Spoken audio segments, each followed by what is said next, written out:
ان تلوں میں تیل نہیں۔ اس کہاوت کا مطلب ہے کہ یہاں مقصد پورا نہیں ہوگا، حاصل نہ ہوگا۔ نہایت کنجوس، بخیل اور بے فیض شخص کے لیے یہ مثل کہی جاتی ہے۔ اس کہاوت کے پس منظر میں ایک حقائق کچھ اس طرح سے ہے کہ ہندوستان میں، اور ہندوستان 1947 بیفور پارٹیشن والا میں جمہوری نظام سے پہلے زمیندار اور مہاجن دونوں کسانوں کا استحصال کرتے تھے اور لوٹ کسوٹ کے کردار تھے۔ زمیندار کی زندگی میں ساری رونق کسانوں کی محنت سے تھی اور مہاجن کے مزے زمیندار اور کسانوں کی وجہ سے تھے۔ ایک مرتبہ ایک گاؤں کے زمیندار نے اپنے بیٹے، جسے کنور صاحب کہہ کر مخاطب کیا جاتا تھا، کو قریب کے ایک گاؤں میں اپنے مہاجن کے پاس 500 روپے قرض لینے کے لیے بیچا۔ ایسے لوگوں کے لیے جو مہاجن کا مطلب نہیں جانتے، وضاحت کیے دیتا ہوں کہ مہاجن ایسے سمجھ لیں جیسے آج کے دور کے بینک ہے جو لوگوں کو سود پر قرض دیتے ہیں۔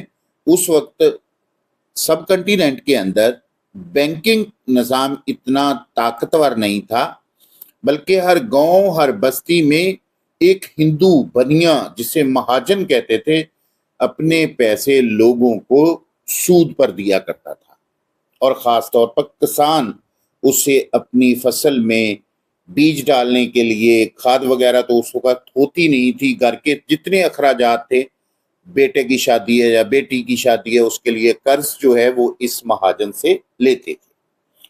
تو حقائق آگے سنیے۔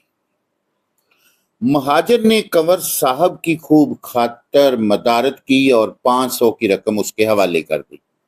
رقم لے کر وہ اپنے گاؤں کی طرف چل دیا۔ اسے راستے میں گھونگھٹ کاڑے ہوئے ایک جوان عورت نظر آئی، جو اپنے سر پر رکھے ہوئے پیتل کے کٹور دان کو اپنے ایک ہاتھ سے تھامے ہوئے تھی اور ایک ہاتھ میں چمکتی ہوئی پیتل کی لٹیا لیے تھی۔ اب لٹیا قدیم لفظ ہے، یہ بھی بالٹی، جس میں پانی بھرا ہوا تھا۔ وہ اپنے شوہر کو کھیت پر کھانا دینے جا رہی تھی۔ کنور صاحب اس کے پیچھے لگ گئے۔ آہٹ پا کر عورت نے پیچھے کی طرف مڑ کر دیکھا۔ کنور صاحب اس عورت کے قریب آ کر گانے کے لہجے میں کہنے لگے، جو سندر مکھڑا دکھاوے 500 کی تھیلی پاوے۔ عورت کے دل میں لالچ پیدا ہوا اور وہ آہستہ آہستہ چلنے لگی۔ اب اس کا کھیت تھوڑی دور رہ گیا تھا۔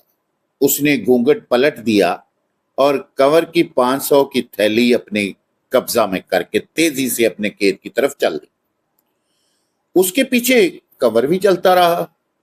جب کنور کھیت کی مین کے قریب پہنچا، یعنی کہ وٹ کے قریب پہنچا، تو اس کی نظر ایک تنو مند جوان کسان پر پڑی، جو اس عورت کا شوہر تھا۔ کنور ٹھٹک کر رک گیا اور معاملہ کی نزاکت کو محسوس کر کے الٹے پاؤں لوٹ پڑا۔ بغیر رقم کے گھر جانا ممکن نہ تھا، لہذا وہ کچھ سوچ کر پھر مہاجن کے پاس پہنچا اور دوبارہ 500 روپے اس سے طلب کیے۔ مہاجن نے اس کے انداز اور اس کی وحشت سے بانپ لیا کہ کچھ دال میں کالا ہے۔ صاف صاف بیان کرو۔ کنور نے مہاجن سے سب حال کہہ سنایا۔ مہاجن نے کہا، تم میرے ساتھ اسی کھیت تک چلو، میں تم کو سارے روپے دلا دوں گا۔ مہاجن نے کنور کو ساتھ لیا اور دوسری طرف سے بیچ کھیت میں داخل ہو گیا۔ وہ کھیت تلوں کا تھا۔ کسان کھیت میں کھانا کھا رہا تھا، اس کی بیوی پاس بیٹھی تھی۔ مہاجن ان دونوں کی طرف بڑھتا جاتا تھا اور کہتا جاتا تھا، ان تلوں میں تیل نہیں، ان تلوں میں تیل نہیں۔ کسان اور اس کی بیوی نے مہاجن کی جب یہ بات سنی تو کسان مہاجن سے مخاطب ہو کر بولا، حضور، کیا آج زمیندار صاحب کے بیٹے کنور صاحب کو کھیت کی جنس دلانے آئے ہیں؟ فصل تو اچھی ہے، کیا کنور صاحب خریدنے کے لیے تیار ہیں؟ عورت کسان اور زمیندار کی باتوں کو سن رہی تھی۔ اسے شک ہوا کہ زمیندار کے بیٹے نے مہاجن سے ساری بات بتا دی ہے اور اب مہاجن کسان یعنی اس کے شوہر سے اس کی شکایت کرنے آیا ہے۔ عورت مسکرا کر بولی، میں نے زمیندار کے بیٹے کو اب سے کچھ دیر پہلے راستے میں ہی کھیت کی جنس بیچ دی ہے اور 500 روپے پیشگی بھی لے لیے ہیں جو میرے پاس ہیں۔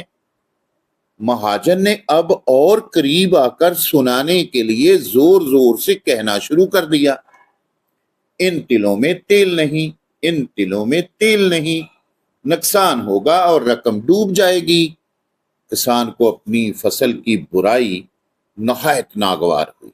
وہ جھنجھلا کر کھڑا ہو گیا اور مہاجن سے کہنے لگا، ساہوکار جی، کوئی زور زبردستی نہیں ہے، اگر ان تلوں میں تیل نہیں تو کیا ہوا، ہم نے آپ کی رقم ہڑپ کر لی ہے یا بے ایمانی کر جائیں گے؟ یہ دریئے ساری رقم، میں زبردستی اپنی فصل کیوں بیچنے لگا؟ یہ تو عورت کی ناسمجھی تھی جو کنور صاحب سے میری غیر موجودگی اور بنا مجھ سے بتائے راستے میں سودا کر لیا۔ یہ لیجئے، اٹھائیے اپنی رقم۔ مہاجن نے روپیوں سے بھری تھیلی اٹھا کر اپنے قبضہ میں کی اور کنور کو دے کر اس کے گھر روانہ کیا۔ عورت مسکراتی رہی اور کسان فخر سے اپنی فصل کو دیکھتا رہا۔ تو تب سے یہ کہاوت جو ہے وہ برصغیر کے معاشرے میں رواج پا گئی کہ ان تلوں میں تیل نہیں۔